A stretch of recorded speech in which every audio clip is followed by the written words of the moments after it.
Boa noite a todos. Estamos hoje começando mais um evento do circuito ABDH Online. Hoje com o tema Plano Diretor, com a nossa arquiteta querida, ex-presidente da ABDH, Elizabeth Hirst.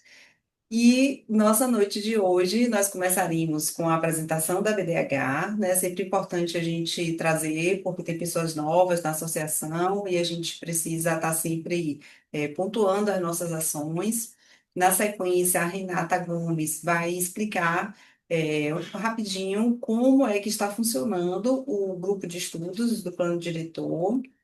E aí, na sequência, a gente passa a palavra para a Beth e as perguntas no final, que podem ir fazendo no chat durante a apresentação, que a gente vai olhando, e no final a gente abre para os questionamentos para a Beth. Boa noite, Beth. Boa noite, Rê. Boa noite a todos. Boa noite. Boa noite, boa noite a todos. Compartilhar aqui minha tela.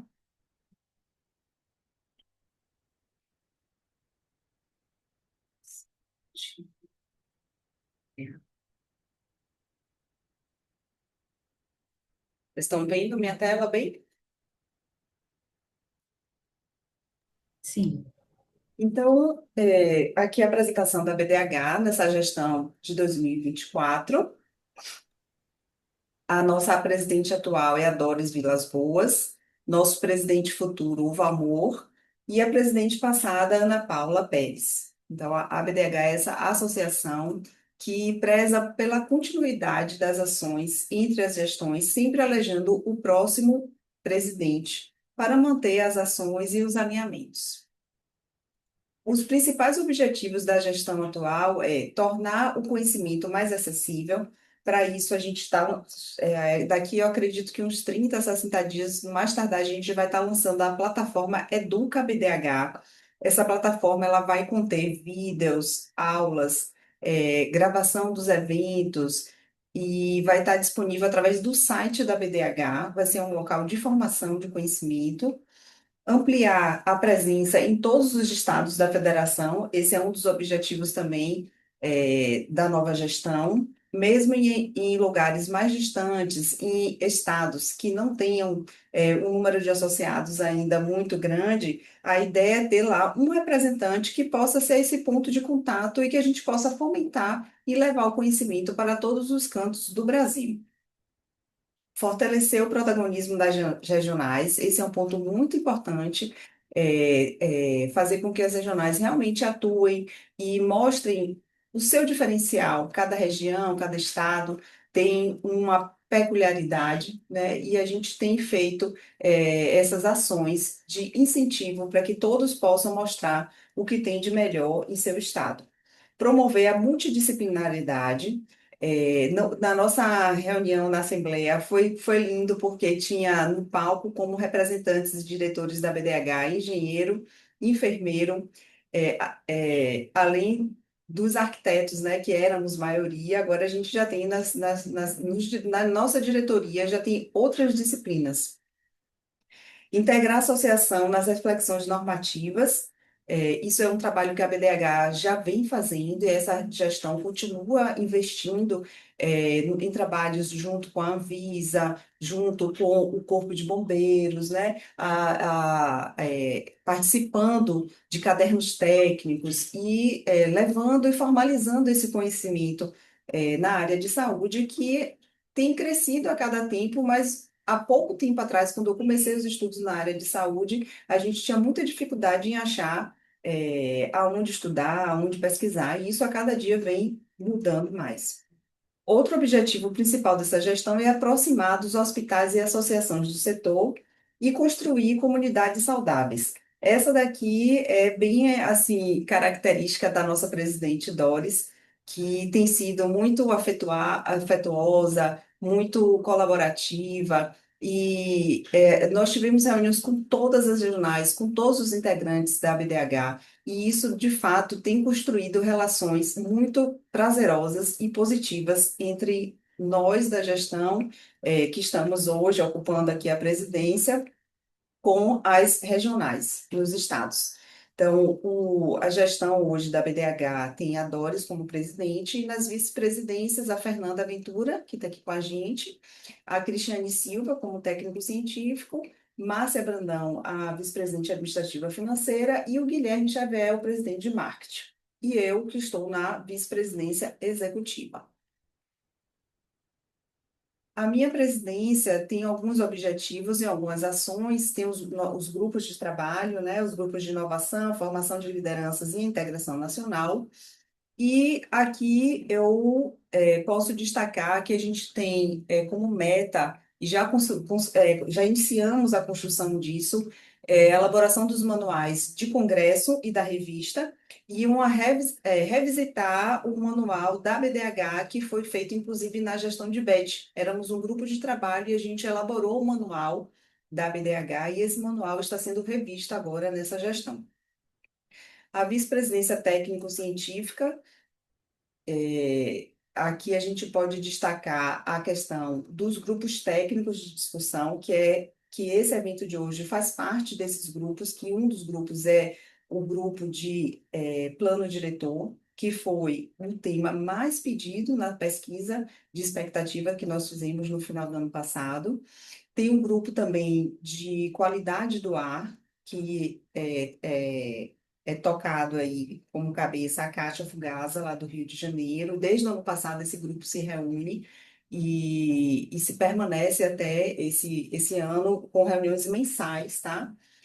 E o selo de qualificação também é uma das metas da vice-presidência técnico-científica, que já está esboçado, já está visto e está sendo amadurecido para que a gente possa estar divulgando. Aqui está a equipe da vice-presidência técnico-científico. A vice-presidência institucional é composta por essa equipe, comandada aqui pela Fernanda, que posso destacar aqui uma aproximação com os PJs, foi um trabalho que a Fernanda desenvolveu agora nesse início de gestão muito forte. Então, é, tornar mais próxima essa relação dos nossos associados, pessoa jurídica, com os associados, pessoas físicas. E, além disso, a construção institucional do relacionamento com CAL, CREA, Ministério da Saúde, Anvisa. Então, tá também uma pasta bem importante que a Fernanda está tocando. A Márcia, com o administrativo financeiro, esse aqui é o time dela, destacando aqui Vanessa e Jaqueline. Sempre gosto de mostrar e realçar, realmente as meninas são o nosso administrativo lá na sede, com quem vocês lidam às vezes para boleto de anuidade, enfim, os assuntos, né, do dia a dia aí da associação. A gente tem uma sede que fica em São Paulo, e essa sede é tocada por essas duas meninas, Vanessa e Jaque. A vice-presidência de marketing tem o time também dos canais de comunicação e relacionamento e os canais de conteúdo educacional formado por essas pessoas aí, comandada pelo Guilherme Xavier. Além dessas ações que eu me referi, a gente tem também a comissão de projetos da BDH, né? Com os materiais que são publicados, os livros que são meu Deus, que são chancelados pela ABDH, né? A participação no IFHE, o Fábio Bittencourt, ele inclusive não participou da feira nem da assembleia, porque ele estava em viagem representando a ABDH no IFHE. Se ele entrar aqui mais tarde também, vou pedir a ele que dê uma atualizada para a gente de como foi essa reunião. Aqui estão as revistas também, destaco aqui o último número da revista que foi lançado este ano, agora já na nossa gestão, as publicações e o congresso, né? A BDH bianualmente realiza o congresso.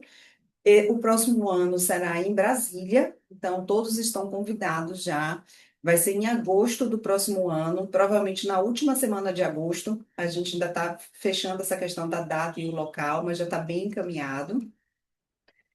E a BDH também tem, após pandemia, né, a gente viu que esse canal que nós estamos aqui hoje, o canal online, é uma ferramenta muito importante de divulgação e estou procurando as palavras difíceis hoje, de estar mais próximo das pessoas mais distantes, de estar nos interiores, de estar em todos os estados. Então, por isso, a gente manteve esse formato digital tão importante para fazer a informação chegar, não só nos presenciais, mas em outros, em todos os cantos do país.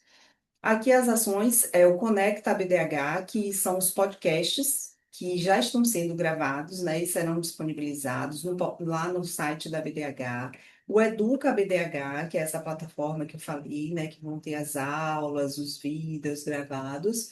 E o Circuito BDH, que esse evento que nós estamos hoje, ele é o circuito online, que acontece mensalmente, e o circuito presencial da BDH, a ideia da nossa presidente é estar presencialmente em todas as regionais, onde temos a representação. Então, já estivemos em Pernambuco, já estivemos em Rio de Janeiro, está previsto Goiás, agora em agosto, Goiás e Brasília, né? Então, assim, a gente segue um calendário.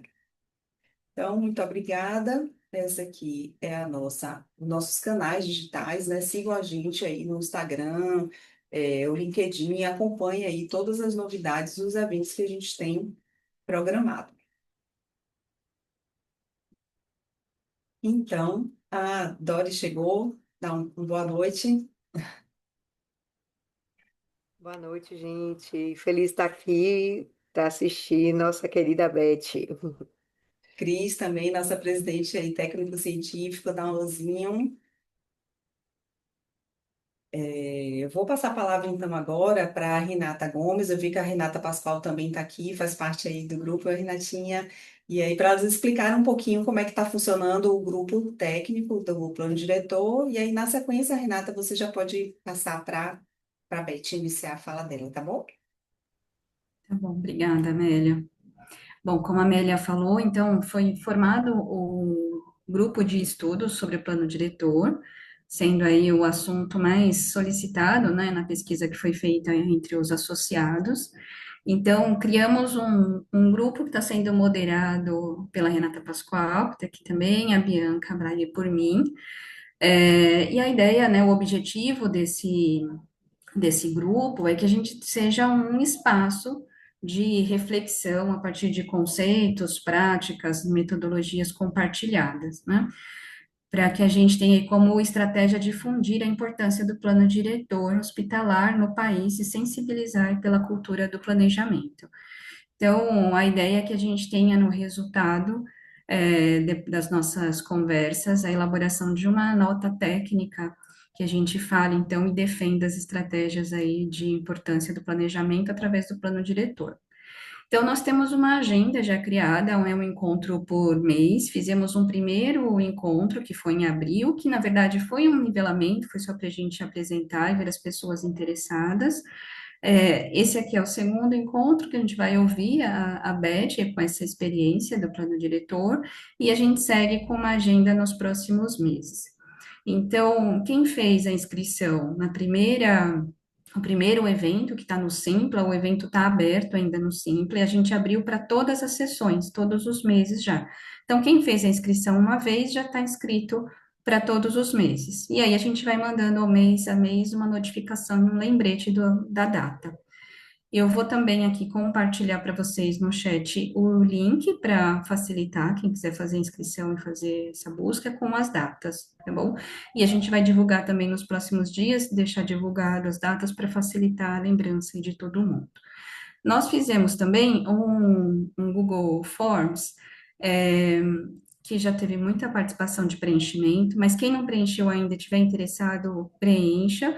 A ideia é que a gente tenha um nivelamento das pessoas que têm interesse sobre o tema. Então, do que já desenvolveu alguma coisa, o que conhece, qual é a expectativa do grupo, para que a gente consiga montar a partir disso as pautas das próximas conversas.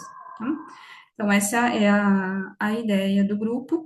Eu vou compartilhar, então, aqui com vocês no chat o link do Google Forms e da inscrição também do Simpla para os próximos eventos.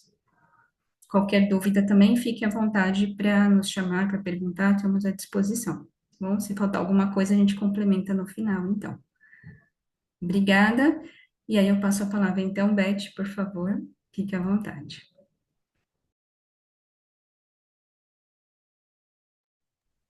Tá sem som, Beth, aí, agora sim. Boa noite a todos. Doris, estou te vendo, você quer dar uma boa noite? Nossa presidente, que está aqui com a gente também. Não, Betinha, é com muita alegria, né, de estar ouvindo você.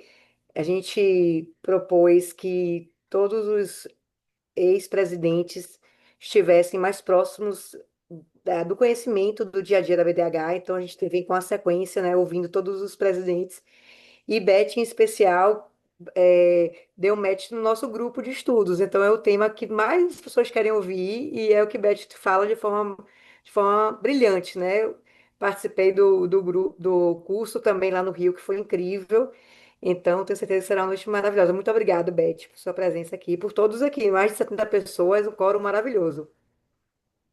Eu que agradeço aí o convite para estar com vocês, falar aqui. Eu acho muito legal essa ideia de os conselheiros virem falar, né? Assim, eu acho que a gente tem muito tempo na BDH, né?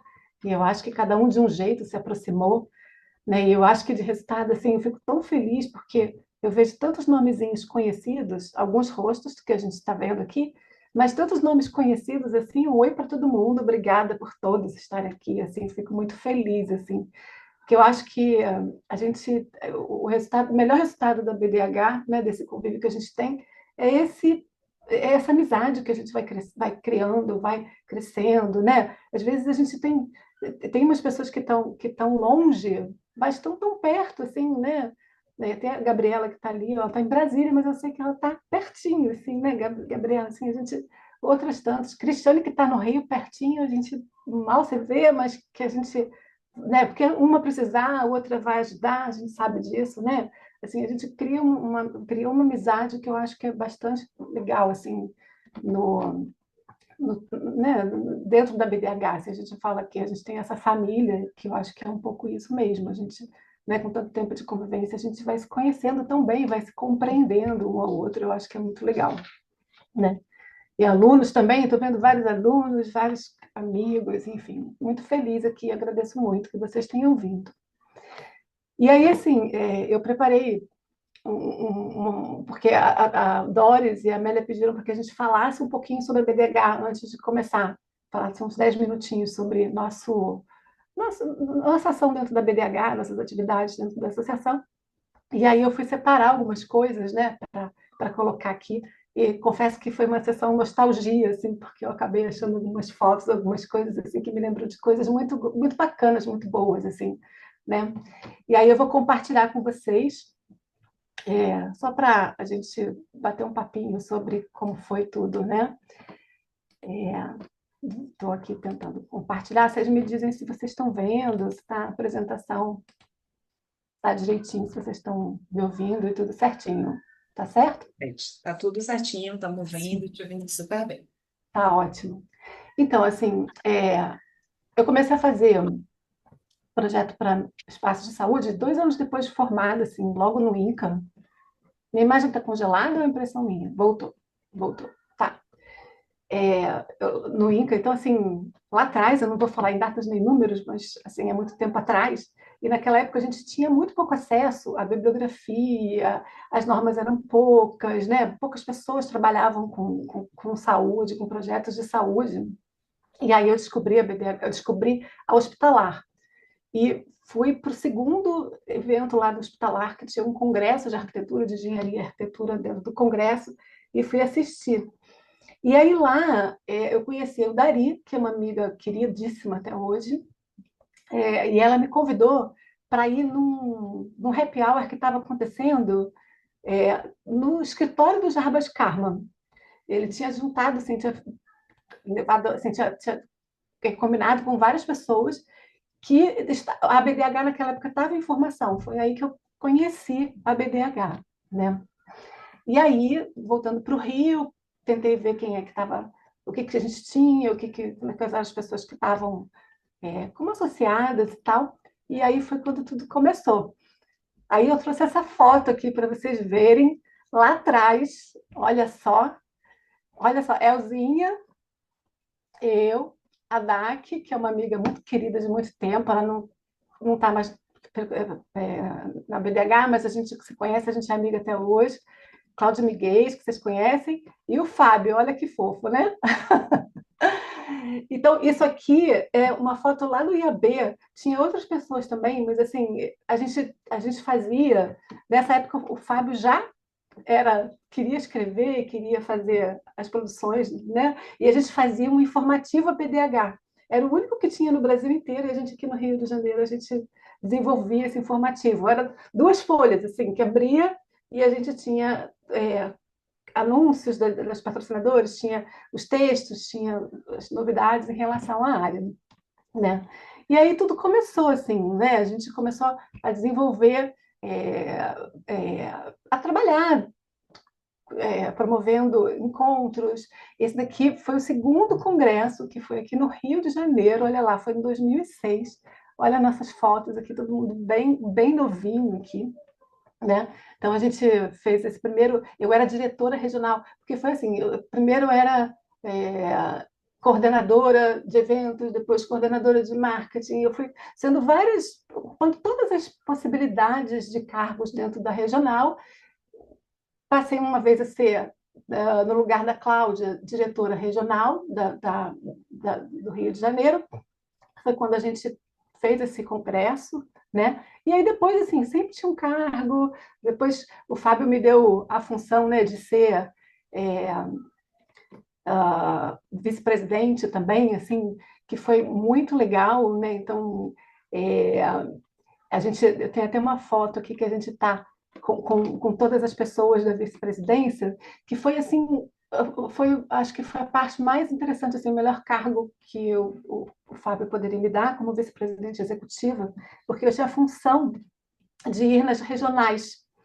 E foi muito bacana, assim, porque a gente tinha a função mesmo de expandir, né, de fazer com que as regionais aumentassem e produzissem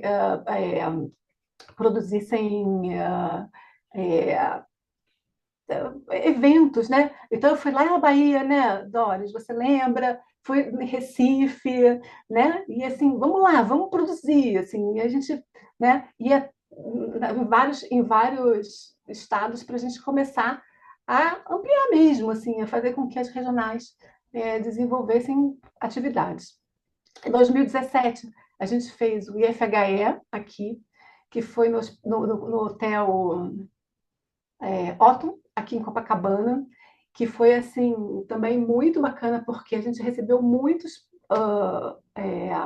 países diferentes aqui, né? Foi um evento internacional que a gente fez lá em 2017, que foi um desafio incrível, porque foi internacional, então com outras línguas. A gente recebeu mais de 40 países aqui, muitos países que tiveram aqui frequentando, participando do evento. Foi um espetáculo, foi muito bacana, foi muito importante para a gente também.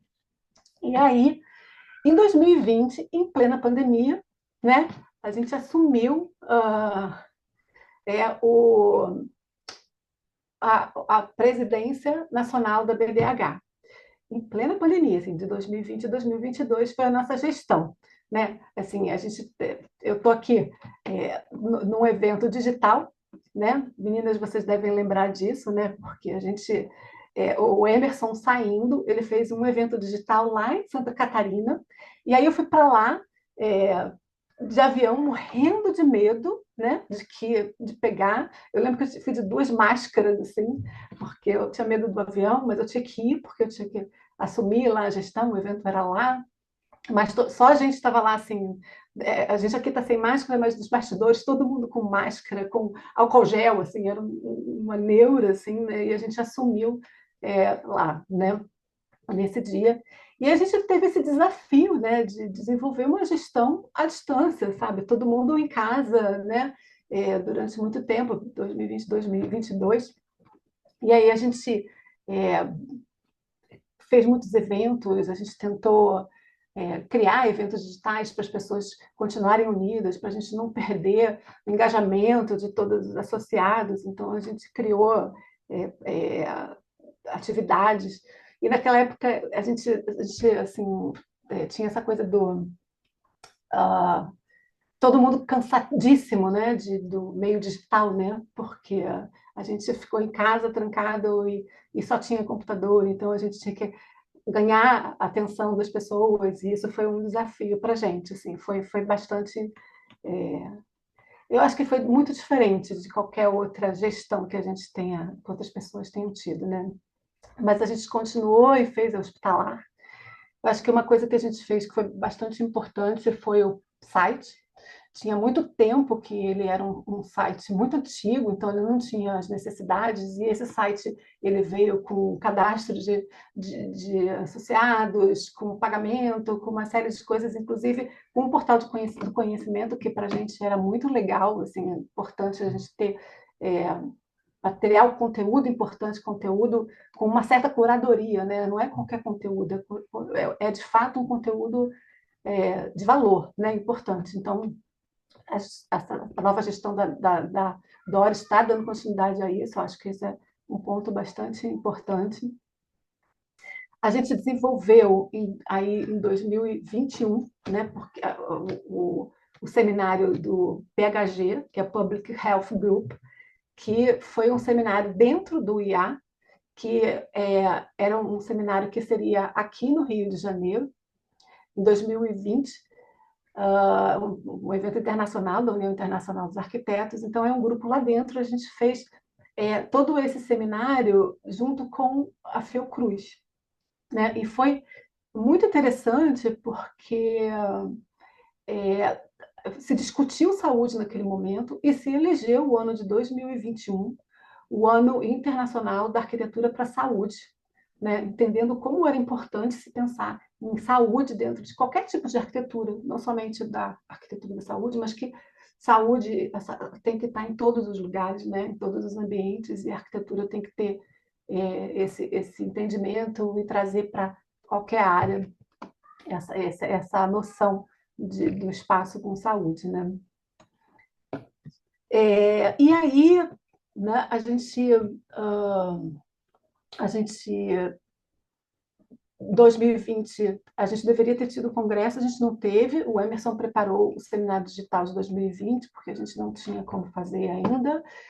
E aí, em 2021, a gente também não teve condição de fazer, ainda estava né, com com a pandemia, assim, a gente não podia fazer eventos, então a gente fez o BDH Digital, né, em 2021, que foi bastante interessante porque a gente pôde trazer muita gente de fora, né, palestrantes internacionais, foi bem legal, né? E aí, em 2022, sem congresso em 2020, sem congresso em 2021, a gente, com 4 meses de antecedência, a gente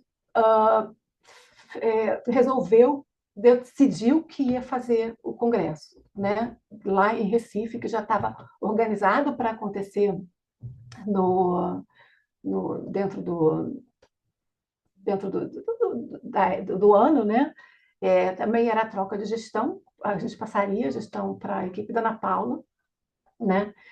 Então, a gente teve 4 meses para desenvolver, e foi muito corrido, assim, foi um desafio muito grande, porque as empresas não acreditavam, nossos patrocinadores não acreditavam que ia acontecer, porque a pandemia ainda não tinha acabado, então todo mundo achava que ia investir, não ia acontecer o congresso, foi muito difícil, a gente já tinha os valores fechados há 2 anos atrás, o que a gente tinha recebido, e todo mundo veio com valores muito altos. No final, a gente acha que deu tudo certo, foi muito bacana, né? Eu acho que assim o grupo, a equipe que nós tínhamos, né, de vice-presidentes, de diretores regionais, né, Doris, Fernanda, Cleo, é, uh, quem mais que a gente tinha, o Márcio, Márcio, todos que a gente, assim, a Amélia fazia parte, o Fábio contribuiu, a Elza, assim, eu acho que só por isso a gente conseguiu passar com uma certa tranquilidade, com uma certa calma, né? Porque não foi um momento fácil, né? Foi um momento difícil, assim, né? Às vezes, assim, que droga, né? Vou fazer a gestão justamente naquele período ali de pandemia, mas é o que tinha que ser. Eu acho que a gente passou por isso da melhor maneira que a gente pôde fazer, né? Agradeço muito essa equipe maravilhosa aí, que tem alguns aí por aí, né? Acho que foi muito bom, muito bacana. né? Então, assim, fico feliz, assim, dos amigos que a gente fez, é, sem intenção de trazer todos aqui, mas a gente teve, tem muitos amigos que a gente é, tem como irmãos mesmo, assim, que são da vida e vão ser da vida para sempre, né? E assim, e a gente gosta muito dessa coisa de trocar, né? De, eu acho que de ah, poder ensinar. Eu fico feliz de vir aqui poder falar de plano diretor, de qualquer outra coisa que precise. Todo mundo sabe que se precisar de alguma coisa de projeto, pode me perguntar, assim, eu sou super feliz de ajudar alunos, enfim, de contribuir com bancos, com projetos, com trabalhos e tudo mais, né? Então, eu acho que a BDH, eu acho que é isso, assim, é essa troca, eu acho que é essa possibilidade de levar conhecimento, né? De contribuir de alguma forma com a área da arquitetura para a saúde, né? E aí vamos começar a falar um pouquinho de plano diretor. Alguém quer falar alguma coisa antes de começar o plano diretor? Eu Amélia. quero dizer, Beth, assim, que é por amor, né? Porque o nosso trabalho todo voluntário. E tudo isso por um propósito, né? Por um pensamento comum de construir ambientes mais saudáveis, para construir profissionais mais capacitados e formar esse grande grupo, né? Eu sinto muito, assim, eu consigo sentir todo esse calor mesmo, todo esse acolhimento da BDH no meio, né? E cada vez a gente vai somando mais pessoas e vendo você falar essa trajetória aí que começou como coordenador, foi diretora, presidente, realizou esses eventos. Então, assim, é muito bonito de ver e mostrar a todos os coordenadores que estão aqui, que estamos aqui hoje, mas qualquer um de vocês que estão aqui, que fazem parte, que dedicam o tempo voluntariamente, assim como nós, por um objetivo maior. Essa é a trajetória, né? Junte-se a nós e seguimos aqui. Não há, enfim. É isso, é. É assim, é isso, é uma troca que a gente não espera nada em troca, né? A gente só quer estar junto, a gente só quer contribuir, a gente só quer é, fazer as amizades e poder ajudar, poder, né, trabalhar junto, enfim. A gente faz amigos, a gente faz parceiros de projetos, né? A gente faz, é, contrata outras pessoas, traz para trabalhar com a gente. Então, enfim, é, a gente vai trocando em todas as áreas. Isso é muito bacana, assim. E é isso, assim, a gente pode ser coordenador, pode ser diretor, pode ser presidente. A gente, né, assim, eu acho que a BDH tem essa possibilidade, né? Show. Então, vamos lá. É, Então, vamos falar do plano diretor? E eu fico assim muito encafifada, porque o plano diretor é esse primeiro lugar, Amélia. Por que que é isso? Não é em todas essas pesquisas que vocês fizeram. Eu até entendo, porque assim, eu acho que o plano diretor é encantador, assim, né? Essa coisa de você poder olhar o projeto como um todo, o hospital como um todo, assim, porque quando eu às vezes eu falo para alguém que eu faço hospital, né? Assim, nossa, as pessoas falam assim, mas você só faz hospital? Não é chato, porque o hospital tem norma, tem normativas que você tem que atender, cheio de regra. E eu digo assim, nunca um é igual ao outro, né? Vocês sabem disso, assim, a gente tem várias escalas nesse universo. A gente, às vezes, está fazendo um consultório de 30 metros quadrados. Eu tenho agora no escritório um consultório de 30 metros quadrados de uma oncopediatra, né? Que a gente ama fazer do mesmo jeito que a gente faz planejamento de um hospital, né? A gente está fazendo ruas e vias e resolvendo é, acessos e fluxos dentro de um hospital. A gente está falando, né, de uma coisa muito macro e, ao mesmo tempo, a gente está falando do micro. Né? Da mesma forma que a gente vai chegar lá e vai pensar na gavetinha do posto de enfermagem, né, do detalhe do equipamento, de que forma o processo acontece. Então, eu acho que o encantador da nossa área é um pouco isso, assim, a gente ter todas essas escalas, todas essas possibilidades dentro do nosso trabalho e também é, poder fazer cada cliente um cliente, mesmo vou fazer 2 planos diretores, um não é igual ao outro, né? Cada vez que a gente entra num hospital novo, a gente olha um novo cliente, um novo universo que a gente tem que aprender de novo. Não existe um hospital igual ao outro. Eu estava pensando que ontem eu fui conhecer uma maternidade aqui no Rio de Janeiro, uma maternidade pública, e eles trouxeram uma questão que assim eu não tinha pensado, que é a questão da maternidade no homem trans, né? Que assim, eles disseram que já tiveram 2 casos. O município do Rio tem um programa lindo para isso, né? De acolhimento dessa pessoa, mas que é uma realidade assim, que eu nunca tinha imaginado, mas que a gente tem que tratar, né? Então, assim, um espaço, um hospital nunca vai ser igual ao outro, né? A gente vai ter que estudar todos eles a cada momento que a gente for desenvolver um planejamento, né? Isso, acho que isso é encantador, assim, né? Tem um dinamismo que a gente que é muito interessante, né? Então, vocês estão nesse grupo de estudo, né, Renatas, né, meninas, a Bianca também, a gente sabe o quanto que é enorme esse mundo, o quanto a gente precisa estudar, né, o quanto tem conteúdo aqui para a gente estudar.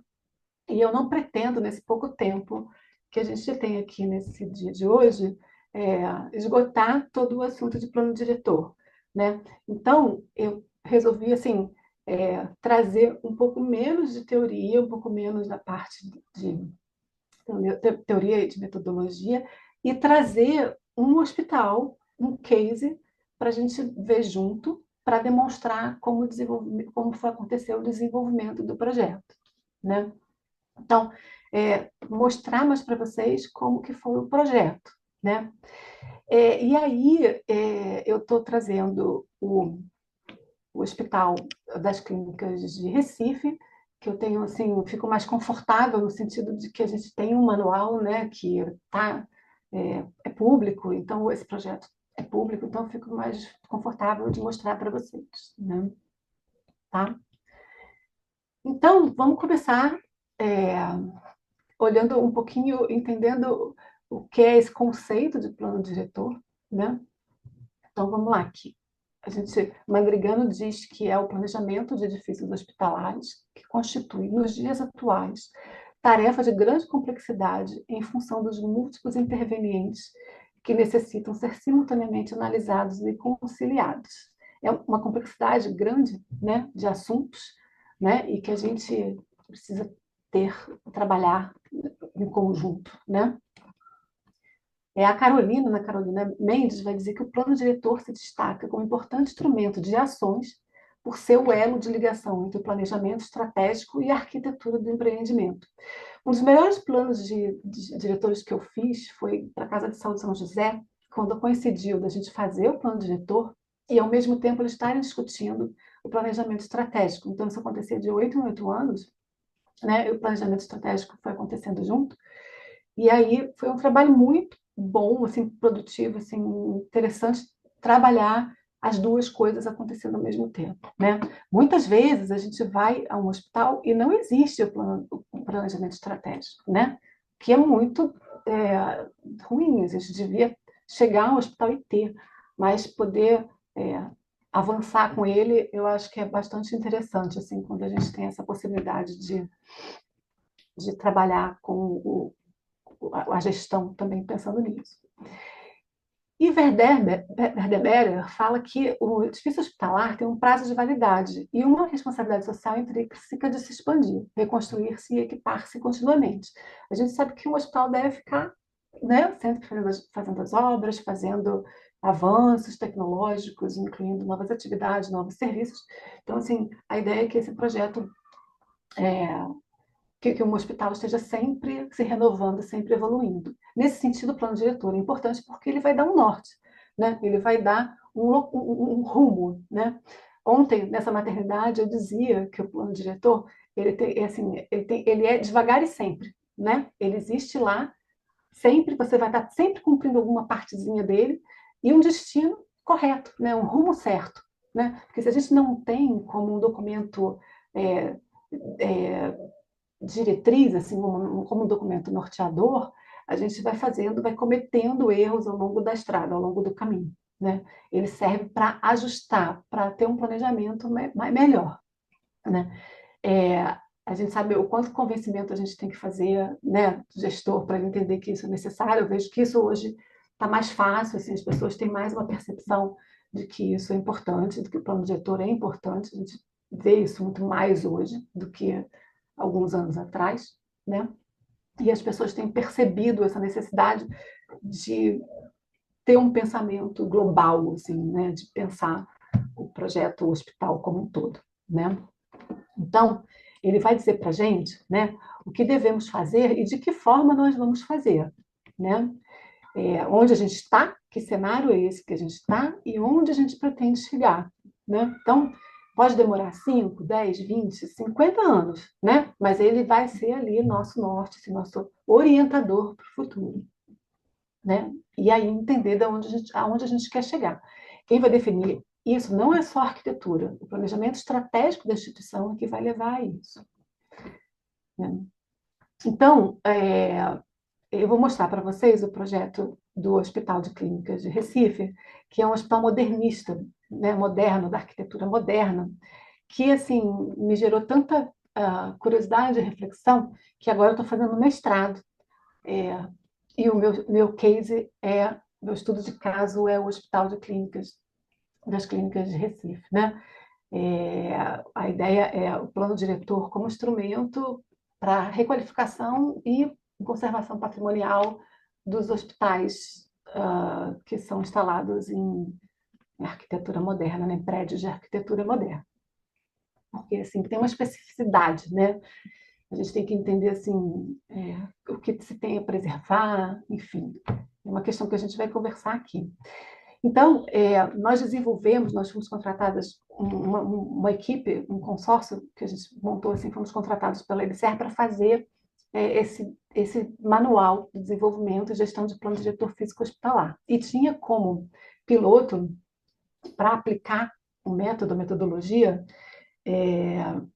o Hospital das Clínicas de Recife, né? Então, a gente fez isso em paralelo, Fomos Jonas Baderman, vários de vocês conhecem, a Bianca Braia, que faz parte do grupo com as Renatas, o Paulo Mills, que é engenheiro, e eu desenvolvendo esse projeto. Então, assim, foi uma equipe muito bacana, assim, e a gente conseguiu ter uma produção bastante interessante. A gente juntou nossas experiências e buscou tanto os profissionais do Brasil quanto fora, como se estava fazendo o plano diretor na época, para a gente consolidar uma metodologia que fosse interessante para a rede EBSER, né? A ideia aqui é que eles possam trabalhar as várias unidades, 45 unidades que eles precisam, né? Que eles têm hoje. Então, esse manual está disponibilizado no site da EBSER, né? Então, se alguém quiser, pode pegar, enfim, né? Mas é uma metodologia que a gente trouxe da nossa prática profissional, juntando com diversas outras também que a gente buscou. Todo o manual está focado nesses 5 conceitos norteadores, que é a funcionalidade, a flexibilidade, a sustentabilidade, o conforto e a segurança. A gente entendeu como esses 5 os pontos importantes para a gente trabalhar o plano diretor, né? Esse manual do plano diretor. E aí, como eu falei, eu vou passar muito rápido pela questão da teoria e a gente vai olhar o projeto como um todo. Qual é a ideia aqui, né? A ideia é que a gente tenha uma metodologia feita em etapas muito definidas e que possam contribuir e fazer um crescer do conhecimento em relação a esse edifício, não só para nós, profissionais projetistas, mas também para os gestores, para as pessoas envolvidas nos grupos de trabalho dentro dos hospitais. Então, a gente tem aqui nessa parte verde a parte de projeto, né, desenvolvimento de projeto, praticamente dito, e na parte amarela e a laranja é mais aquela parte da implementação. Uma vez que o plano diretor está definido, está pronto, como a gente vai fazer para implementar, para que ele não vá para dentro da gaveta, né? Assim, aquela coisa assim, ficou pronto, foi para a gaveta, ninguém usou, né? De que forma a gente vai fazer a implementação disso? Tem que ter um planejamento, tem que ter pessoas dentro da instituição preocupadas com essa implementação, essa gestão e essa implementação. E dentro das etapas do desenvolvimento do plano diretor físico hospitalar, a gente vai ter essas quatro fases de entendimento, né? Análise, né? Que a gente vai olhar, análise é aquela fase da coleta. A gente vai para dentro do hospital, a gente fica lá dentro assim muito tempo, entendendo os processos, entendendo nas atividades, os serviços, as demandas, enfim, os equipamentos. A gente vai entender como acontece, como vive aquele hospital, né? Como acontece, é a fase de coleta mesmo, né? Da gente buscar todas as informações. E aí não é um levantamento cadastral, né? Que a gente vai lá medir. Não, isso a gente, assim, é outra etapa. Assim, a gente precisa já ter isso pronto.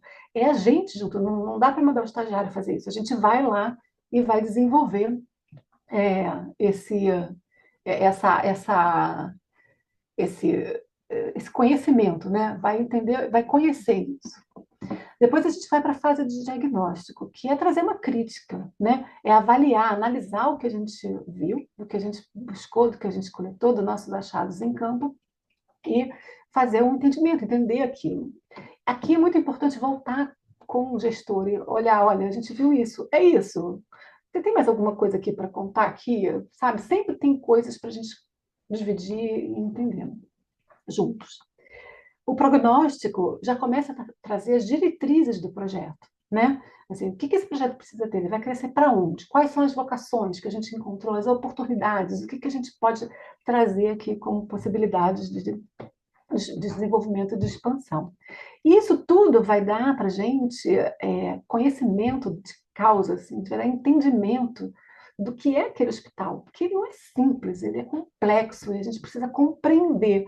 Só compreendendo de uma forma muito global, muito detalhada, que a gente tem condição de desenvolver essa proposta. Né? É muito legal porque é um crescente de conhecimento, quando a gente vai chegando na proposta, as ideias já vão acontecendo, assim, né? A gente já vai no meio do caminho tendo ideias e tendo os insights e o que a gente acha que pode fazer para melhorar, para crescer o projeto, né?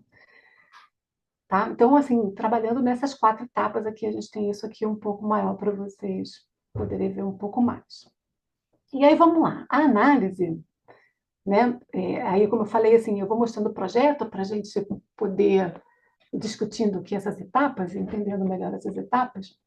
Aqui algumas fotos, como eu falei, ele é uma arquitetura moderna, do arquiteto Mário Russo, que é um italiano que ficou pouco tempo em Recife, mas que tem uma produção muito interessante. Nós aqui do Sul conhecemos pouco, mas ele é muito importante lá no Nordeste, por volta de 1950, 49, 50. Então a gente pode ver os traços do edifício aqui, assim, uma coisa mais abandonada, assim, que a gente pode ver do projeto. Então, assim, levantar a história, entender, né, a história desse projeto, assim, é importante. A gente precisa, né, assim, ele tem um valor histórico, então entender isso é importante, né? E é bacana a gente ver que às vezes a gente vai lá conhecer como foi a concepção, como ele foi construído lá no projeto original, e era muito melhor do que está hoje, do que foi modificado, né? Então, assim, se a gente voltar atrás, vamos resgatar como ele era antes, a gente já tem uma qualidade de arquitetura muito mais interessante, né? A gente consegue ver isso. Então, assim, entender, buscar conhecer o planejamento estratégico da instituição, entender qual é o perfil, se tem ensino, pesquisa, assistência, enfim, qual é a estrutura, quais são os processos, qual é o papel do hospital dentro da rede, independente de ser rede EPSER ou não, ele está sempre inserido em alguma rede, né? Então, entender todo o hospital nessa área, hora de análise. Conhecer os edifícios, a parte de estrutura também é importante. Os serviços que ele presta, o que ele faz de ensino, de pesquisa aqui também é bem interessante, bem importante para as decisões de projeto. Né? As áreas de atendimento, né, que eram atendimento tem admissão, aí tem o atendimento assistencial, o apoio, o pós-atendimento, gestão empresarial, enfim, assim, entender os processos e como ele funciona. Como eu falei, cada um é um, né?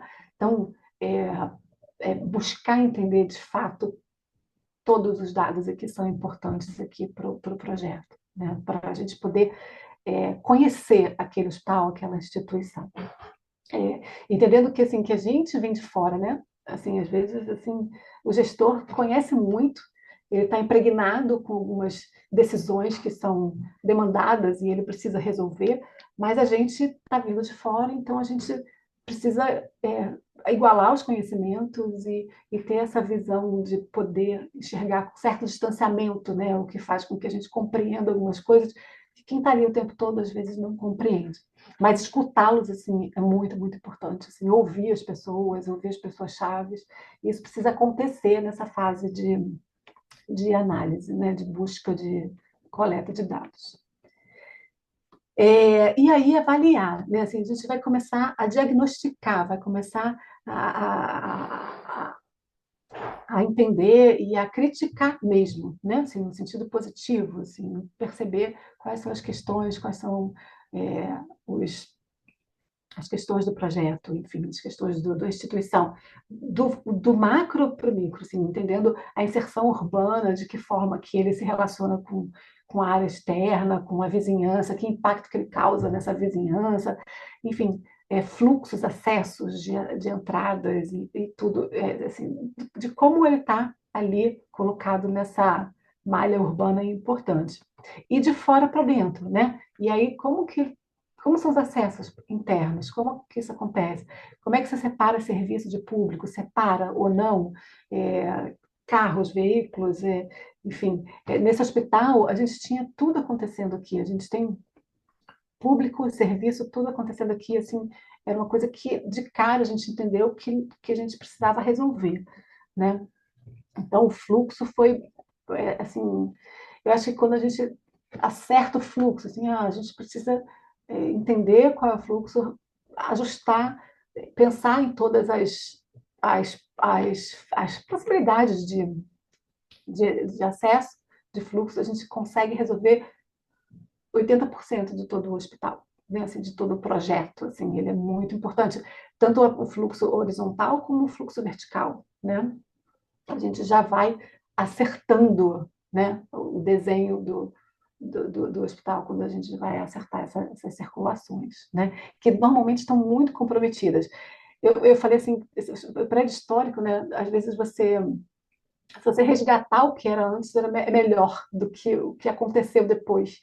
Esse aqui foi um caso, assim, a gente tinha um acesso pela frente que super valia a pena ter, mas que já estava tão culturalmente resolvido que era em outro lugar que a gente teve dificuldade de tirar. Mas o projeto original tinha uma solução melhor do que a que eles conseguiram ao longo dos anos. E aí a gente trabalha o projeto assim, dentro das atribuições das unidades funcionais da RDC 50. A gente atribui cores para isso e vai criando nossos mapas gráficos. Os mapas gráficos nos ajudam a olhar, a entender a situação atual que existe, né? Como que ela é, como que acontece. Então, por exemplo, só para exemplificar, aqui a gente tem o apoio diagnóstico que é verde, e aí dentro do apoio diagnóstico a gente tem vários tons de verde, dizendo o mais verde patologia clínica, diagnóstico por imagem, e isso vai ser representado na planta em cores diferentes, e esse mapa gráfico vai ajudar a gente a entender o que a gente tem no projeto. E aí a gente vai ambiente por ambiente, né? Essa coisa de fora para dentro, entendendo como que funciona o espaço, como que funcionam os setores, né? Os fluxos internos, os acessos internos e os seus processos internos também. E a gente já vai trazendo algumas considerações, algumas críticas e análises do que a gente está vendo aqui, né? E já vai compreendendo como é que funciona. As dúvidas vão aparecendo, as coisas vão acontecendo, os entendimentos vão sendo construídos a partir dessa coisa mais detalhada aqui, desse olhar mais detalhado. E aí também, uma vez trabalhando a parte interna, a gente tem os elevadores, as escadas, isso é um ponto que vai ajudar a gente a separar e resolver os fluxos também. Então, entender como eles funcionam é importante, né? Não só cada setor internamente, mas também os fluxos externos. E aí a gente começa a usar, tá vendo? As cores que a gente tem, que a gente separou as cores por cada unidade funcional da RDC, e começa a lançar isso nos tons e subtons para a gente entender.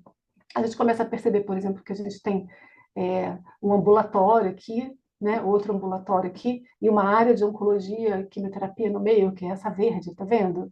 É uma anatomia patológica que de repente, não precisaria ficar no andar ambulatorial. Então, a gente já começa, dentro dessas manchas gráficas, a ter entendimentos, ter conclusões de questões, de problemas, de críticas que a gente tem aí, que a gente queira levar isso para uma redefinição de projeto. E os fluxos internos, os acessos e fluxos, a gente começa a definir eles mais detalhadamente, andar por andar. A gente vai trabalhando isso dentro dos setores e das circulações também. A gente sempre tem muitos problemas de circulação, a gente acaba encontrando vários deles, assim, de circulações que foram interrompidas ao longo do tempo, dos anos, mistura de serviços que não deveriam ser misturados com pacientes, enfim. A gente começa a encontrar várias dessas questões, e aí a gente vai trazendo isso para as nossas matrizes de descobertas, né? Na academia, a gente faz muito isso, que é a matriz de descoberta, e essas matrizes, elas voltam para a mesa com o gestor, né? A gente vai levar isso porque a gente vai mostrando para o gestor o que a gente está descobrindo e vai confirmando com ele, né? Muitas vezes a gente interpreta alguma coisa errada e o gestor ajuda a gente a esclarecer, ou ele traz alguma informação. Outro dia estava fazendo aqui o plano diretor do São Lucas, aqui do Rio, e aí ele falou assim, mas esse elevador, ele não entra maca nem cadeira de rodas de pacientes bariátricos. A gente tem um problema aqui, porque a gente tem o setor bariátrico, a gente não tem esse elevador que atende, a gente tem que fazer baldeação. A gente não conseguiu ver, né? A gente não conseguiu absorver, entender isso lá. E o gestor trouxe isso numa conversa onde a gente estava retornando com nossos achados de campo, né? Então, essas conversas são muito ricas e muito importantes que aconteçam. E aí a gente vai trabalhar aqui o edifício, vai ter essas marcações, ter essas possibilidades e trazer ideias e critérios, premissas para resolver as questões, resolver os problemas. E aí a gente começou aqui a trabalhar com simulações tridimensionais, já construindo um existente para a gente poder trabalhar depois com o que seria o projeto futuro, né? Então, a gente começa a desenvolver aqui o que seria a circulação horizontal, as circulações verticais e seus elevadores, suas rampas, para entender como isso estava acontecendo, e o esquema circulatório completo, que vai juntar aí as circulações horizontais com as verticais, né? E trazendo todas as cores que a gente atribuiu para as unidades funcionais, a gente tem, no final, um volume tridimensional que dá para a gente começar a entender assim, como essas coisas estão organizadas, né, de que forma que a gente pode melhorar as organizações, né? Então, a gente começou a ver, por exemplo, que o ambulatório, o hospital dia, eles estavam distribuídos, que talvez em andares muito elevados, por exemplo, né, a gente consegue mostrar isso para o cliente. O atendimento muito fragmentado aqui, do atendimento imediato, a internação, tá vendo aí? Cada uma de uma cor. Esse prédio, a gente percebe que ele tem uma vocação para internação, mas ele está sendo usado para outras coisas, e aí a gente tem uma desorganização disso. Diagnóstico e terapia, distribuição, a gente consegue perceber de que forma eles estão distribuídos, e entender assim, que talvez se a gente tiver isso mais organizado, né, assim, se as coisas estivessem linkadas, uma mais perto do que as outras, a gente tem uma operação um pouco melhor, a gente consegue ter menos recursos humanos, a gente consegue ter um processo melhor definido quando a gente consegue organizar isso. Não é só uma questão de projeto, é uma questão que vai levar a uma melhor operação dentro do hospital, né? Uma melhor gestão dentro do hospital. O apoio técnico, né, aqui, com esse amarelinho aqui, então a gente começa a encontrar esses lugares e entender como eles funcionam. Por exemplo, a área de pesquisa aqui, a gente via o quanto que isso estava desconectado, como que isso estava distribuído por todo o edifício. Né? Então, a gente começa a compreender de que forma que isso está acontecendo para tomar decisões mais inteligentes. Né? As áreas administrativas, de que forma que eles eram desenvolvidos, né? As áreas da universidade também, porque lá tem ensino e pesquisa, então tem muita sala de aula. No final, a gente tem essa volumetria, que é onde a gente parte do nosso estudo. Né? A gente consegue, a partir daí, fazer nossas intervenções. Né? E aí a gente vai passar para o prognóstico. A partir de um perfil assistencial dado pelo cliente, né? Isso pode ser fechado junto com a gente, a partir das oportunidades possíveis. Nesse caso, a gente tinha uma demanda que tem a ver com ensino e pesquisa também, com atendimento assistencial. A gente trabalhou aqui em cima desse número de 308 leitos e começa a identificar questões que a gente entendeu que são críticas e que a gente quer ter como premissa modificar e trabalhar de forma diferente no nosso projeto. Então, a gente começa a trazer essas informações para os nossos mapas gráficos. Né?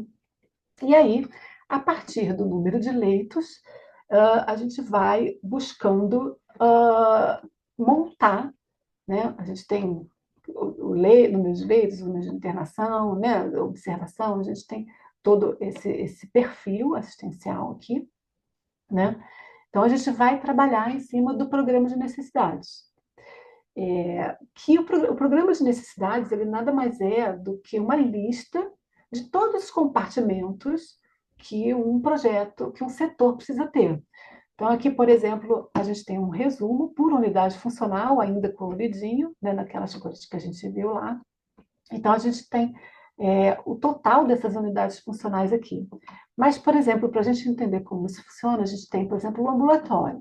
E aí a gente vai colocar todos os ambientes que a gente tem, e aí a gente usa minimamente as medidas da norma, minimamente os compartimentos da norma, mas a gente não deve ser até a isso, né? Não é só a norma, a gente tem que trazer mas tem que trazer inovação, tem que trazer conveniência, a gente tem que trazer humanização, ambiências, né, para o hospital. Então, isso a gente sabe que não está lá na RDC 50, né? Então, tem muita coisa que a gente entende, a gente vai compreendendo a partir das etapas que a gente passou, que a gente tem que incluir aqui nesse programa arquitetônico de necessidades. Né? Então, ele vai selar a lista com todos os compartimentos, as áreas mínimas ou não. Não, eu não quero que minha enfermaria trabalhe na área mínima, eu quero ter uma área mais generosa, mais confortável, e vou lançando isso aqui. Né? E a partir desse lançamento, eu tenho sempre a área útil e eu vou colocar um percentual em cima para as paredes, para os shafts, né? Para os equipamentos, para a casa de máquina de ar-condicionado, enfim. E no final das contas, eu vou chegar a uma área, né? Vou chegar a uma área prevista. É trabalhoso, né? Ninguém gosta de fazer e nosso cliente não gosta de olhar quando está pronto. Não gosta, assim, não vai querer, vai ter dificuldade, é fato, né? Mas a gente já foi construindo esse conhecimento, então a gente entende que quando a gente chega nessa etapa, a gente está ali com muita informação, que a gente consegue ter isso bem definido, né? Bem resolvido. Mas não quer dizer que quando a gente vai fechar o projeto, a gente vai fechar nessa área que a gente encontrou aqui, cravado. A gente vai descobrir outras coisas que precisam entrar, que precisam outras interferências em algum lugar, que a gente precisa trabalhar e entender onde que vão acontecer. Né? Então, a gente vai, a partir disso também, já definir um quadro de leitos por andar, ou então por setor, né? Lá, com os 308 leitos, a gente dividiu assim, né? Mas tem várias abordagens para você conseguir fazer isso, né? Dividir por especialidade, por clínica, por vocação, tem várias formas de fazer isso, depende muito de cada hospital, né? E aí a gente gosta de trabalhar muito com a possibilidade de cenários, né? Porque não existe um projeto perfeito, um projeto absoluto, um projeto totalmente certo, que é o que a gente deve desenvolver, né? Ele precisa, a gente tem possibilidades, a gente tem que simular as possibilidades, né? Nesse caso, a gente levou 3 cenários, mas poderiam ser outros, ou mais ou menos, isso depende muito do que a gente está propondo. Mas aqui estava muito focado na questão de que é um edifício histórico, que é um edifício antigo, e que a gente não tinha no prédio principal, no corpo principal, naquele edifício principal, a gente não tinha uma infraestrutura perfeita, com o pé direito alto, com espaço de casa de máquinas, para as áreas complexas. Então, a gente sugeriu que no prédio principal a gente tivesse principalmente os leitos, o paciente ficasse ali com internação, com essas áreas menos complexas, mas o paciente ocupasse o prédio principal e as áreas mais complexas fossem para o lado de fora do prédio, né, que seriam essas áreas que nós estaríamos construindo aqui.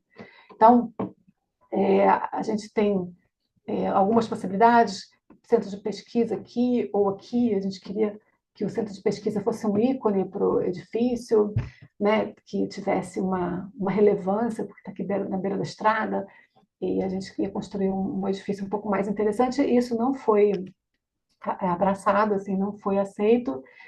No final, a gente ficou com esse primeiro estudo aqui, que a princípio é o mais assim simples, digamos assim, com menos modificações. Mas é importante a gente oferecer possibilidades, né? Nesse momento, o cliente já está entendendo quais são as dificuldades do projeto, da instituição, do edifício, da infraestrutura como um todo, e ele consegue compartilhar isso com você e tomar essa decisão junto com você, né? A ideia é essa, assim, que ele possa junto escolher, não uma escolha, mas entender e aprender junto conosco essa melhor solução, esse melhor cenário, né? Tá?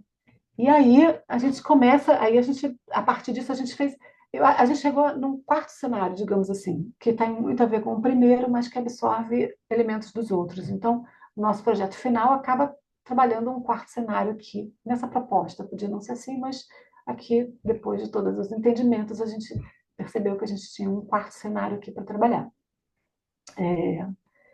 E aí a gente vai, a partir disso, falar das circulações externas e internas, resolver essas instalações, essas estruturas de fluxos e circulações. Lembra que eu falei assim, aqui a gente tem todas as circulações acontecendo aqui, a circulação que originalmente deveria acontecer aqui, estava acontecendo aqui. Então, a gente tinha serviço, cadáver, lixo, paciente, interno, externo, ambulatorial, tudo acontecendo aqui. Então, a gente deu uma privilegiada em resolver isso aqui, né?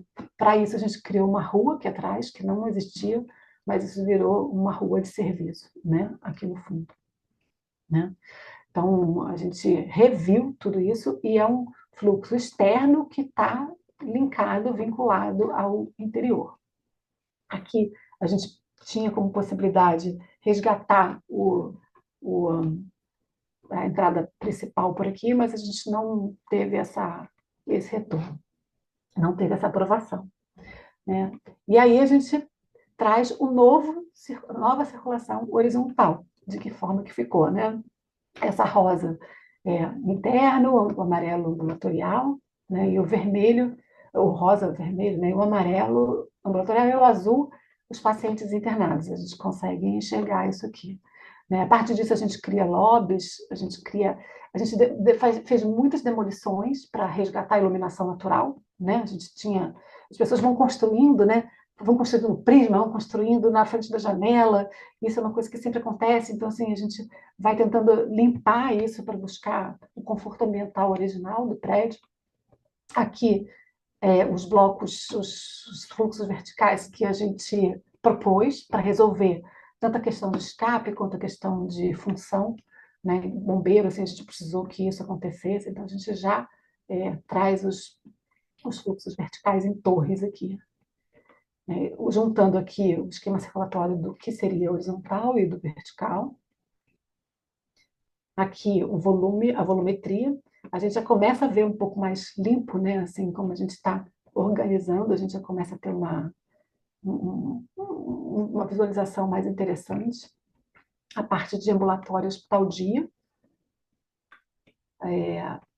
emergência, que lá é um PA, não é uma emergência aberta. Toda a parte de internação, né? A gente elege esse bloco como um bloco com vocação para internação e tem mais algumas coisas aqui acontecendo de pediatria, né? De neonatal. A parte de diagnóstico e terapia, que muita coisa acontece, a parte que não é de paciente vai para os edifícios do lado de fora, a gente cria prédios aqui, e a parte de diagnóstico e terapia, alguma coisa pode sair. Aqui o prédio do CACOM, né, que traz essa radioterapia para cá. O apoio técnico, a distribuição da farmácia, aí de que forma acontece o refeitório, que já é aqui, né, assim, algumas coisas que a gente mantém por conta dos elevadores, dos montacargas da cozinha. E o centro de pesquisa, que alguns a gente mantém, e a gente cria um prédio de centro de pesquisa mais moderno, onde a gente pode concentrar, centralizar todas as necessidades de pesquisa hoje, que são diferentes de muito tempo atrás, né? Hoje a gente tem simulação, laboratórios, assim, auditórios, a gente traz isso para cá, para um prédio aqui. E alguns outros ficam distribuídos. Os apoios administrativos, que tem a ver com cada espaço, né? E aqui um pouco do apoio logístico, né? Que a gente vai falar de estacionamento, de área técnica, né? De subsolo, enfim. Isso acontece um pouco, está permeado em todo o espaço. E no final a gente tem essa volumetria, que a gente começa a perceber assim, que a gente tem mais organização e tem essa interligação, tá vendo? Assim, a gente liga um prédio no outro, esse conjunto de prédios no fundo, por uma circulação, né? Aqui no fundo, e essa circulação ela é como um eixo, né? Ela vai acontecer, ela vai permear, ela vai cruzar todo o edifício, né? Vai acontecer aqui como a gente pôde ver nos outros, né? Ela vai permear todo o bloco, todas as edificações, e vai se linkar à circulação externa. Então, antes a gente tinha isso, e a gente tem um grande crescimento aqui. Quando a gente fez o programa de necessidades, a gente já chegou numa área que a gente percebeu que só o bloco interno não funcionava, não ia dar o espaço que a gente precisava para tudo que a gente precisava, para toda a demanda de leitos e tudo mais. Então, a gente percebeu assim, a gente precisa construir 12 mil metros quadrados a mais para caber todo o programa que a gente precisa. E aí, todo o desafio, toda a tarefa foi entender como a gente ia construir a mais esses espaços. Então, a gente traz esses edifícios aqui no fundo, e como a gente ia relocar as pessoas aqui, os setores aqui nesses edifícios, né? Então, a gente consegue, a partir do programa, já ter uma boa percepção disso, né? Então, a gente vai falar de fazer circulações internas e externas e haver esse link entre elas. Como eu falei, uma rua aqui atrás, essa aqui tem uma outra configuração, né? A gente melhora muito esse entendimento.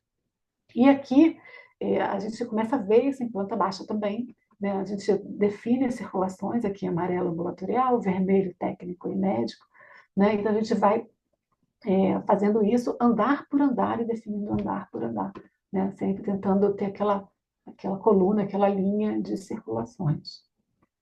Então aqui o segundo pavimento para a gente perceber, e aí a gente vem, como eu falei, assim, trazendo os elementos que a gente precisou fazer. Vamos demolir coisas, vamos construir conveniências. A gente vem trazendo andar por andar o que a gente está propondo como pontos para sustentabilidade, conforto e segurança. No final, a gente tem esse conjunto aqui, né? E correndo bastante, deixando os 10 minutos da Amélia, viu, Amélia? Acho que eu estou sendo bem pontual. Um pouco da volumetria, assim, aqui os pilotis, né, para vocês entenderem assim, como que funciona, assim, que é uma volumetria que a gente teria com essas edificações mais novas.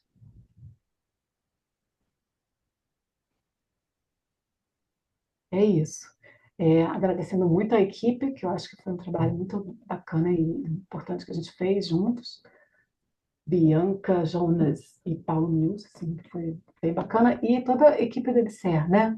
O Lopes, Ebicer, a gente teve parceiros muito interessantes, assim, que só o manual só aconteceu porque a gente teve uma parceria muito bacana com eles, né? Nossa, Beth, que incrível, né? Muito interessante ver de forma tão didática esse processo de construção do plano diretor, né? De fato mostra que precisa de método, né? Não é de qualquer forma de você chegar numa instituição tão complexa como essa. Então, ter o conhecimento na área de saúde, desenvolver um método para poder chegar a um resultado tão incrível como esse que você mostrou aqui agora. E também me desperta a pensar no papel do arquiteto hospitalar, que não tem um traço de layout, né? Todo esse trabalho que certamente levou alguns anos, né? Não sei quanto tempo você desenvolveu esse trabalho, mas um trabalho de pesquisa, de conversa, de diagnóstico, e que até aqui, esse momento que você mostra para a gente, não tem um layout desenhado, né? Então, um campo de trabalho para nós arquitetos especialistas, não é qualquer um que vai dar conta de fazer um trabalho como esse. E também queria, lá no início você comentou assim, porque todo mundo se interessa. É porque, de fato, eu acredito que todos nós passamos muitas dificuldades no nosso dia a dia profissional para convencer, né, a ideia do diretor. É um novo equipamento, quer dizer, é uma fala, mas muito comum hoje.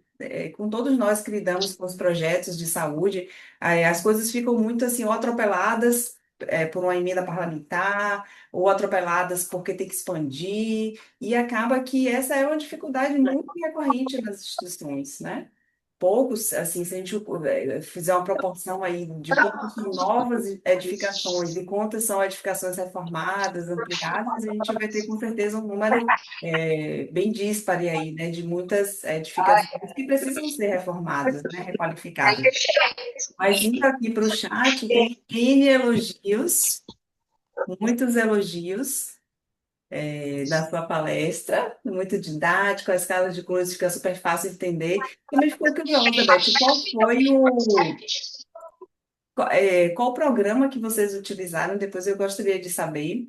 E fazendo um link até com a palestra lá da feira, como foi esse desafio inicial? Assim, vocês tiveram que ir lá fazer um levantamento cadastral da edificação toda? Existiam essas plantas? Como é que vocês conseguiram fazer essa parte inicial de levantamento, né? Porque cada metro quadrado do hospital ali parece que você mapeou e trouxe para essa planta. O levantamento cadastral já existia. Isso seria o melhor, né? O melhor dos mundos, né? É lógico que ele era antigo, tinha algumas modificações, a gente encontrou algumas coisas no meio do caminho, mas a gente é, atualizou o que tinha, mas não perdemos tanto tempo com isso, não. A gente desenvolveu as plantas baixas em AutoCAD, você está perguntando, né? Né, como é que seria? E as volumetrias e os 3Ds em SketchUp. Hum.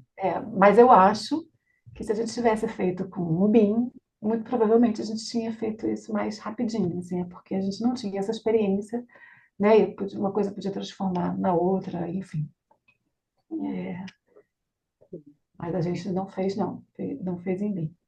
Tá. No chat pergunta quanto tempo esse trabalho demorou para ser desenvolvido e sobre o manual mencionado, é possível acessá-lo? Eu acho que as Renatas têm aí, né, no outro, podem colocar aí no chat, por gentileza, meninas. Então, quanto tempo, Beth, esse trabalho foi desenvolvido? Então, quando eles chamaram a gente para fazer o projeto, assim, a gente perdeu a concorrência, ficou em segundo lugar, depois, de alguma forma, a outra concorrência acabou, a gente acabou assim, pegando o projeto. Eles pediram para a gente desenvolver em 6 meses, que era assim, um prazo muito corrido. Começou em 2021, a gente ainda tinha pandemia, então naquela época a gente não podia nem ir ao hospital, a gente não tinha essa possibilidade, não deixavam. Então, demorou muito para a gente poder também acessar o hospital e depois para desenvolver o plano, o próprio manual, porque eram muitos envolvidos. No final, a gente levou 3 anos, foi de 2021 a 2024.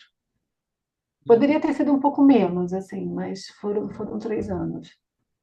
A Bianca colocou o PDF no chat para vocês, se vocês quiserem. A Michelle estava com a mão levantada, a Michelle desistiu de perguntar, já foi esclarecida. Eu abro também para quem quiser também comentar. Olá, boa noite, tudo bem? Não, é que como eu cheguei um pouquinho atrasada, eu não sabia se era só pelo chat, eu estava escrevendo ali. Não, mas a minha dúvida, primeiro, né? Parabéns pelo trabalho. Eu fiz um mini curso lá no Rio e eu acho que é sempre um aprendizado, assim. E a minha pergunta era quanto tempo? Eu sei que não é uma referência, mas só para a gente, né? Porque realmente, assim, né? Oi,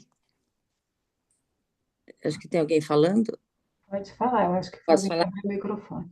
É muito difícil, né? Realmente o hospital é um espaço dinâmico e acabam entrando outras prioridades. Então, assim, claro, cada caso é um caso, né? Mas se você puder contar um pouco de por que escolheram fazer o plano diretor, porque a gente acaba vendo tantas prioridades e o plano diretor vai ficando, e no fundo ele deveria ser a espinha dorsal, né? Deveria ter todo hospital deveria ter como documento base, né? Como as cidades têm, né? Só que as cidades elas demoram um pouco mais para mudar os espaços. Então, né?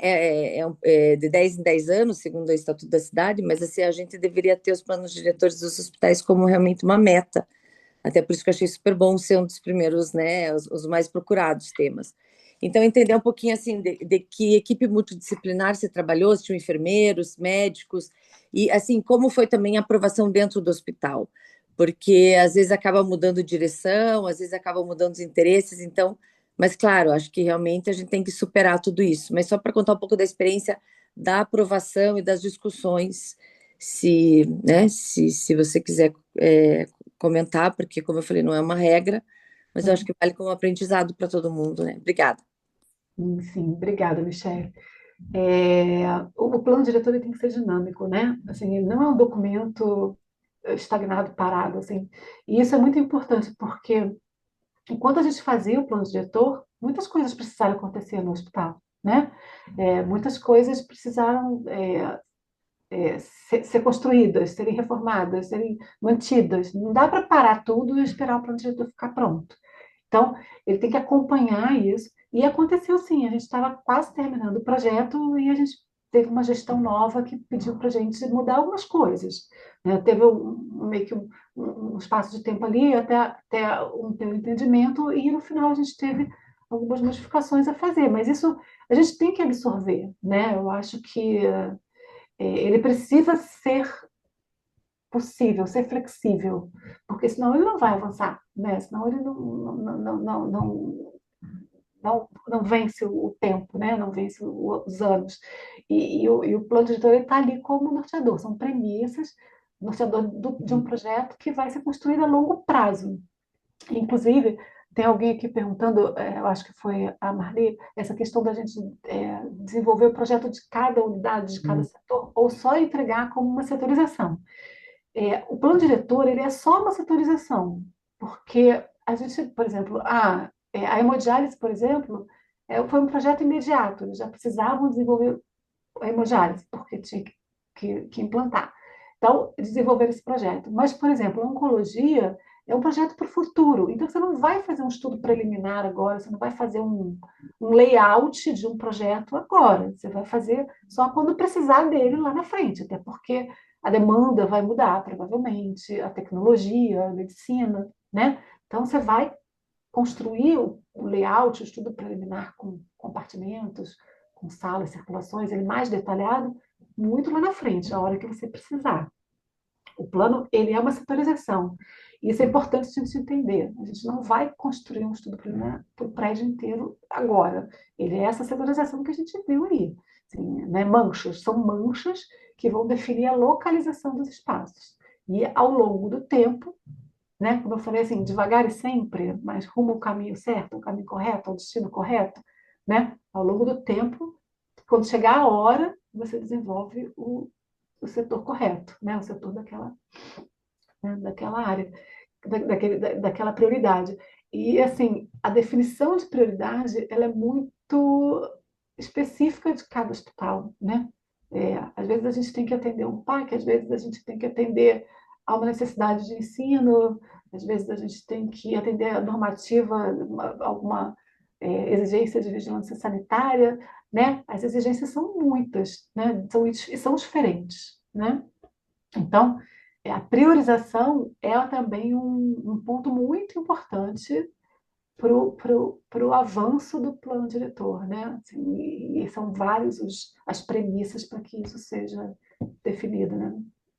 E com essa fala, Beth, você acaba respondendo a pergunta da Vera. Como você considera a flexibilidade do plano diretor? Ele não pode ser rígido e a sua evolução significa uma recondução ao longo do tempo, né? Exatamente tudo isso que você trouxe aí, de ter esse olhar de paciência mesmo, de compreensão, uma mudança de gestão, novas diretrizes traçadas, né? E o plano precisa ter essa flexibilidade mesmo, né? Tem que ser É, dinâmico, né? Humberto quer fazer uma pergunta, será a última então, para a gente não se estender aqui no nosso horário, e depois vou convidar a nossa presidente para encerrar e fazer um convite a todos. Pode falar, Humberto. Seja breve para a gente não se passar muito aqui do tempo. Boa noite a todos. Eu quero cumprimentar algumas pessoas, inclusive do nosso meio, professoras Renatas aí, né, que estiveram com a gente, olá. E um prazer conhecer a todos os grandes nomes aí. Eu sou novo de ABDH, tenho aí alguns 2 meses. Tenho visto o tamanho da contribuição e por isso que eu decidi, como engenheiro, ainda participar desse projeto que eu estou literalmente amando participar. Mas o meu foco, Elizabeth, seria a respeito do cenário nacional, né? O que a gente vê é dentro que todo mundo corre atrás realmente desse aspecto, né? Chegar onde quer chegar, mas você acha que o plano diretor ainda é um cenário restrito aos grandes nomes, né, da cadeia hospitalar? E como nós, como a BDH, poderíamos instituir a cultura a respeito desse processo de expansão e adequação dentro desse novo cenário de saúde que nós temos no país pós-pandemia?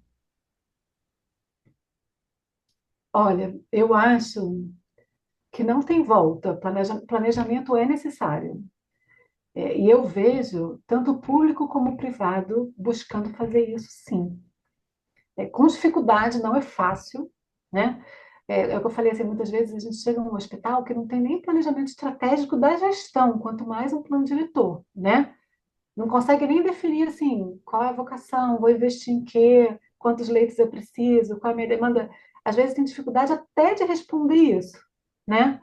Mas muitas vezes, mas estão lá buscando resolver a parte de infraestrutura, né? Porque quando a gente não planeja, os erros são muito grandes, né? Os erros são sérios, né? Tem consequências sérias, né? Então a gente vê as pessoas preocupadas com isso, assim, mas ao mesmo tempo também outras que dizem não, leva muito tempo, vamos embora fazer as obras. Então tem um pouco disso tudo.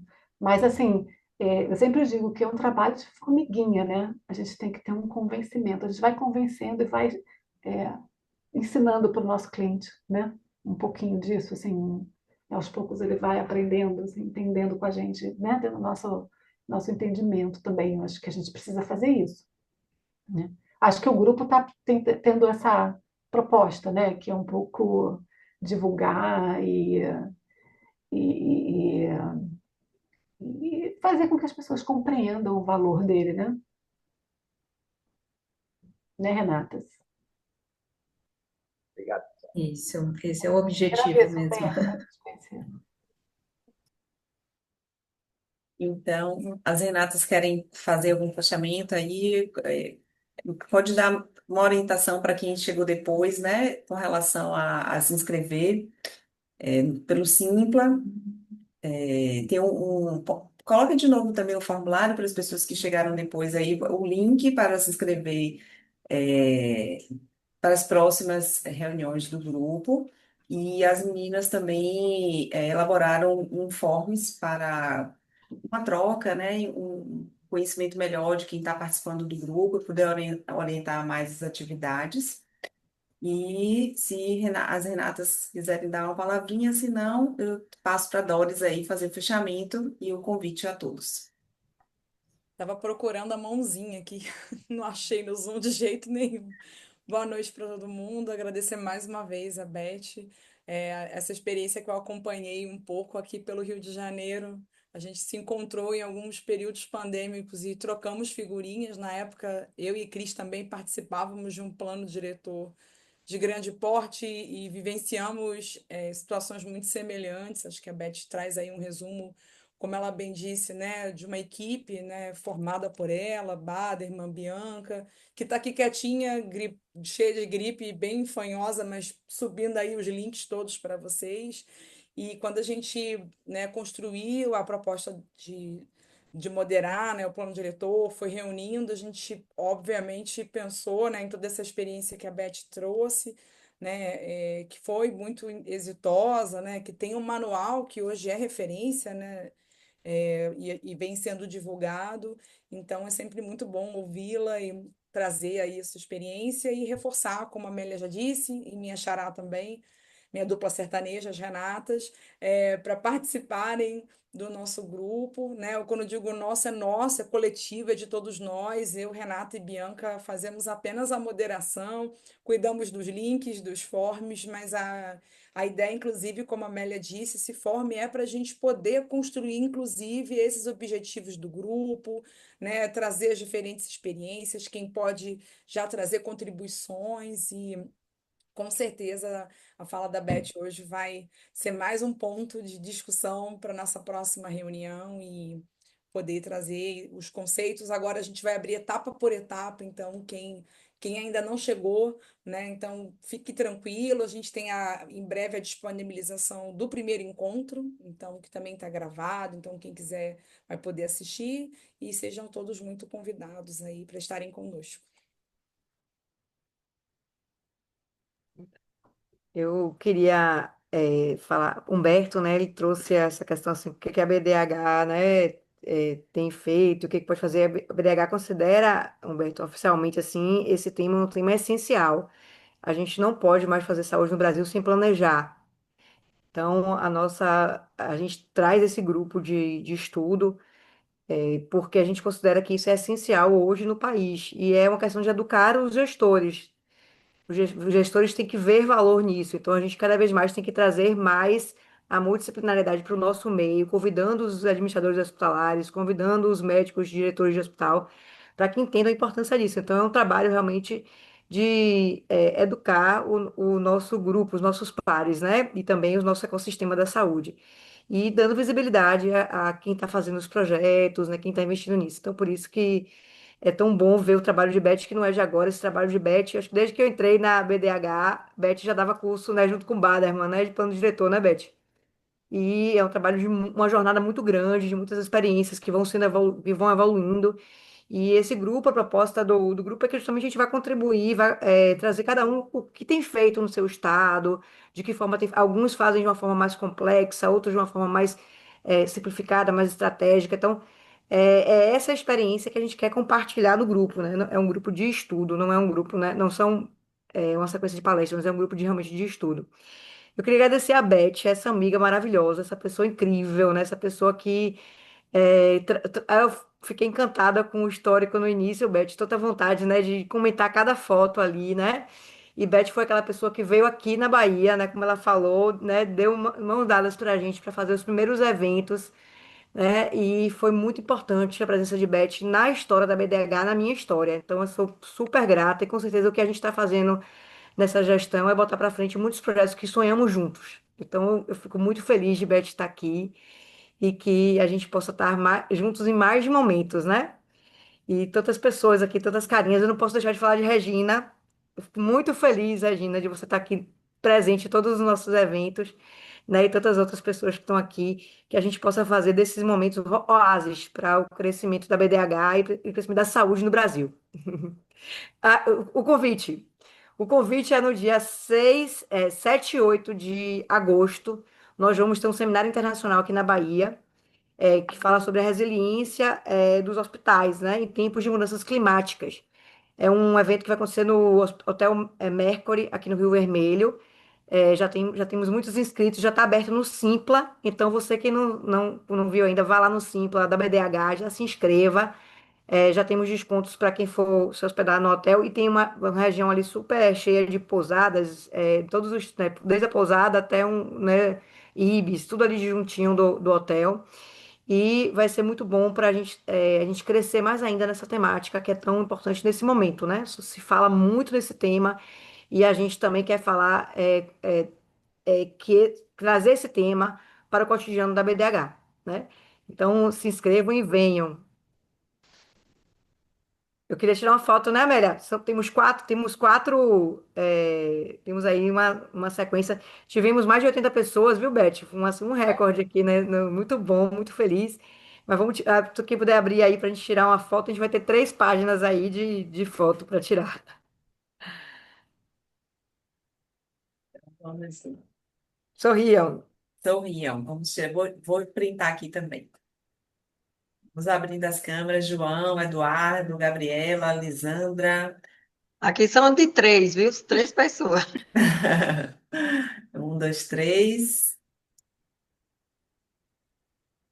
Primeira tela.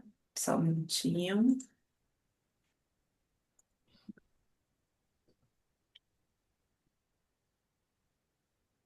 A segunda tela agora. Ainda continuam outras pessoas aí que não apareceram. Jacira, Patrícia, Vera, estão aparecendo aqui para mim, Leandro. Um, dois, três. Marcinho, tá aí, A Márcio Dani Oliveira. ficou com o Tô filho penduradinho no quietinha, tô mais Bianca também. escutando.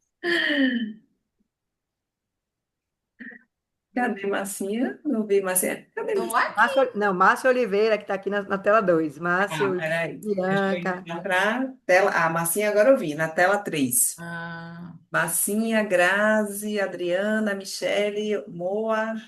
Vamos lá, sorrindo.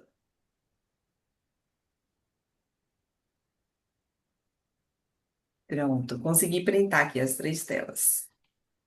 Então, muito obrigada a todos pela presença, obrigada, Beth, mais uma vez pela sua disponibilidade, pela sua competência, por essa forma tão franca e aberta de trazer, e tão didática, né, dedicar seu tempo aqui para nós da BDH. Você realmente é exemplo, é quem a gente olha e se inspira, é motivação e inspiração para todos nós. Muito obrigada a todos pela presença e até o próximo evento. Eu agradeço muito a presença de todo mundo. Adorei ver vocês, viu? Se precisarem de qualquer coisa, perguntar sobre o plano, vamos embora. Estamos aí, viu? Matamos a Obrigada, saudade, gente. Beth. Obrigada pelas mensagens no site. Amei. Beijo. Beijo. Beijo.